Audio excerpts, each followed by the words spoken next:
just came back out here. It's nighttime to finish up this maple syrup. I gotta say, it really can't be a better night for it. It's really just felt like a special night this whole time. There's just fat drops of rain falling, really random. I'm sure you can hear them. There's a squirrel, a gray squirrel, in the tree right above me. I flustered it when I first, actually it wasn't even when I first came in. When I first lit up my lantern, got it really bright, all of a sudden it went crazy and knocked some stuff down next to me, and you know. So I woke him up, and there's an owl behind me hooting and hollering, which is great. And there's really low fog tonight. I mean, really low fog. There's a fog going through the woods. So I really love the atmosphere tonight, you know? Get the raindrops, the owl, squirrel, fog, you know? Let's finish up the syrup.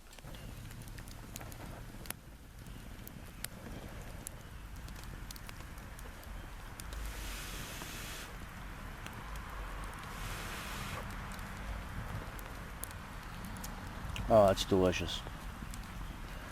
Oh, that stuff is money right there. I'm gonna go a touch further just to really kick up that sugar content. It's already super sweet though.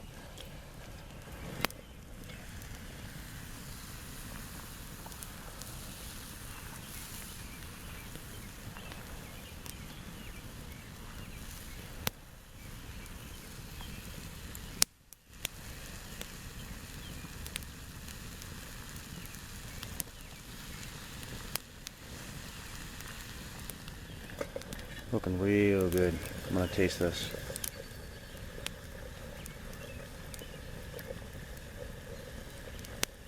Oh yeah. Yep. No doubt about it, we're there.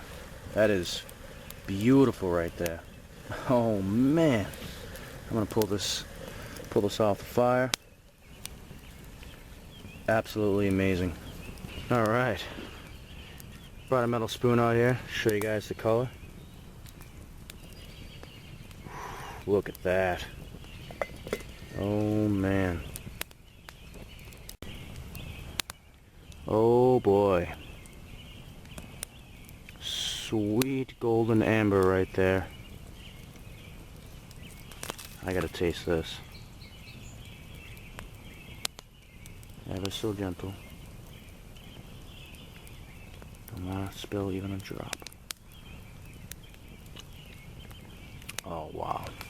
That's the stuff right there. Yes. Oh yes. Oh yes.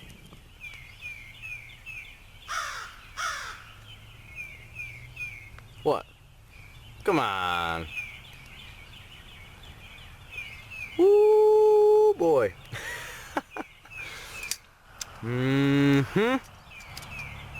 That's what I'm talking about.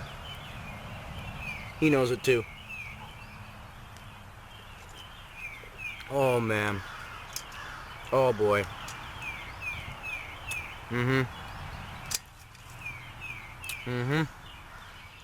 Alright, so as you can hear, my bird friends are coming out and singing. Dawn is approaching. How cool is that, right? I just made my first batch of maple syrup on a campfire. And dawn is approaching. The birds are out. The world is coming alive. Very cool. So, let's just discuss the significance of what we just achieved. We just literally made liquid sugar in the woods on a campfire. You know? I collected this sap. This is a sap I collected, you know? You guys saw all that footage. And I ended up collecting like 8 gallons. It was only 2 harvests worth. And I only had like maybe 7 trees tapped. That's it, you know? So I boil that down, and I have about, I guess maybe, let me check the final amount. Maybe 10 ounces, 8 ounces, something like that. I'm not sure, to be exact, but really doesn't matter because I lost like 15 ounces because I spilled it, you know.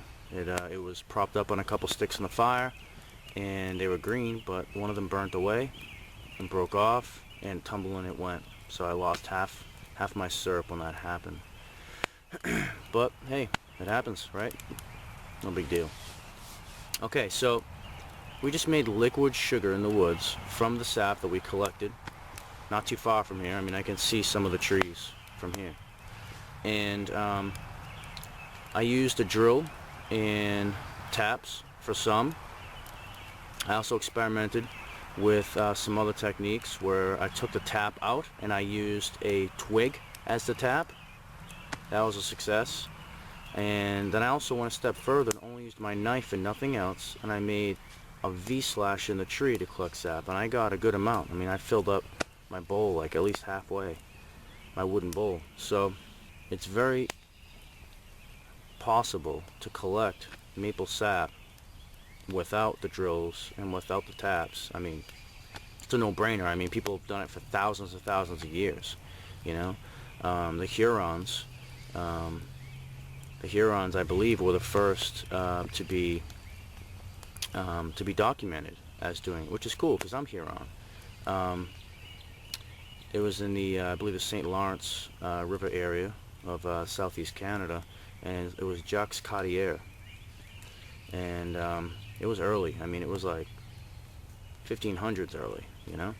It was cool. I actually ended up running into one of his ancestors recently. I was talking about my maple sap experiments and how I was going to be making over fire and all that, and so I was mentioning about the Hurons and Jacques Cartier, and come to find out he was actually one of his ancestors, and he was super proud of it too. It was really cool. We had a nice little chat. Very nice guy. So anyways, back to the sugar. So like our ancestors, I collected sap and we started boiling it down, you know. I chose a metal pot because this is my first time doing it over a campfire, and I didn't want to go the full primitive route just yet and do it by, you know, rocks and things like that. I definitely plan on it though, especially after, now that I got my feet wet in a way. Morning dove. This is super huge because, you know, we collected sap, we boiled it down, and now we have some amazing liquid sugar. We just made syrup, you know, out of a material that was in the woods, that was not syrup to begin with. It was like water, you know. Nice crow over there. Yeah, so by boiling it down, I created something far more valuable, you know. This is sweet and delicious, and it's liquid sugar, which is huge. Now, I've also already taken some syrup, and I boiled it down further, all the way down to sugar. So that's huge, because we've literally created sugar in the woods every step of the way, you know. Talk about a long-term thriving skill, you know. Making sugar, incredibly huge, you know. Sugar is such a huge part of our diet all the time, you know. When I drink coffee, it's in my coffee. When I drink tea, it's in my tea. It's in everything we eat practically. Every drink, all the time. It's in tons of foods, you know. Just, you know, everything almost that you can imagine in your house has sugar in it. That's just how it is. So, you know, we've gotten accustomed to it. But I tell you what, if you go camping for 4 or 5 days or even longer, you know, I've gone camping for a couple weeks and I ran out of sugar. I noticed, you know what I mean? Sugar is a great pick-me-up, man. You know, it really makes you feel good. It puts a bounce back in your step.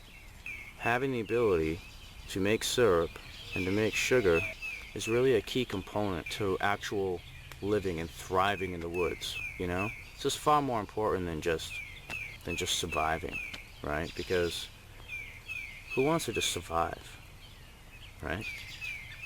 You know, you want to enjoy life. You don't want to just barely get by, barely, scrape by, you know?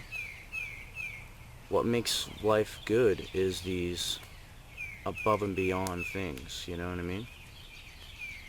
You know, like sugar, like having salt. These above and beyond things that we become accustomed to. Okay, so to round it all up, we made liquid sugar in the form of syrup. Super awesome, super pumped, super excited. The birds are out. I got crows around me and mourning doves and a gray squirrel above me. Probably licking his lips looking at my syrup. So, super excited. Officially made maple syrup, liquid sugar, on a campfire in the woods from sap that I collected. With very minimal kit, I just used my pot that I keep in my rucksack all the time. No big deal. It's been Mission Survival. Appreciate your views, your comments, and your support. See you guys in the next one. Take care.